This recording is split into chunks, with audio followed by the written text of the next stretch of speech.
এটা আপনি কি করলেন? আপনি একজন আইনের রক্ষক হয়ে একটা দাগে আসামিকে ছেড়ে দিলেন। আরে আমি কেন ছেড়ে দেবো? আমি ফোনে কথা বলছিলাম, ও ঝাটকা দিয়ে পালিয়ে গেছে। আমার তো মনে হচ্ছে আপনি ওকে ঘুষ খেয়ে ছেড়ে দিয়েছেন। অফিসার, মুখ সামলে কথা বলবেন। আমি কিন্তু একজন আইনের রক্ষক। আপনি যে অপরাধ করেছেন আপনাকে জেলের ঘানি টানে একা ছাড়বো। কি? আপনার এত বড় সাহস আমাকে জেলে ঢুকাবেন? দাঁড়ান, আমি আপনার ব্যবস্থা করছি। না না স্যার, ওই দেখে দেখেন। কি হচ্ছে এটা? Sorry sir, don't mind. আসলে আমরা একটা প্র্যাঙ্ক ভিডিও করছিলাম। ও তাই বলো, আমি তো কিছু বুঝতেই পারিনি। স্যার বলছিলাম যে আপনার যদি কোনো আপত্তি না থাকে ভিডিওটাকে আমরা ইউটিউবে আপলোড করতে পারি। ওকে ওকে, নো প্রবলেম।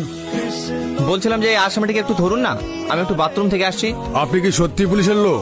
হ্যাঁ, কেন আপনি আমাকে সন্দেহ করছেন? সন্দেহ করবো কেন? আপনি কি আমাকে চেনেন? না, কেন? না না, এমনি।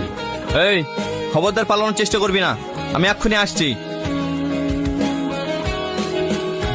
স্যার আপনি আমাকে ফোন করেছিলেন। আমার সালমা কেমন আছে? ও খুব ভালো আছে, কিন্তু আমি একটা জিনিস জানতে চাই, ওই মেয়েটা ওই গাড়ির ভিতরে কিভাবে গেল? আমারই দোষ স্যার, আসলে আমরা প্র্যাঙ্ক ভিডিও করি তো, তাই ওকে ওর কাছে রেখে একটা শট নিচ্ছিলাম।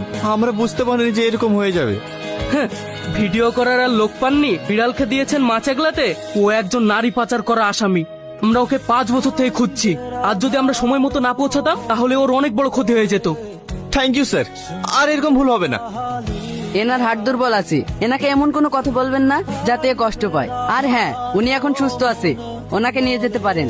সালমা বলছি, আমরা যে বিয়ে করেছি এই কথাটা বাড়ি যাওয়ার আগে মাকে জানালে কেমন হয়? মাকে বলবো বলছো? আমার কিন্তু ভীষণ ভয় লাগছে।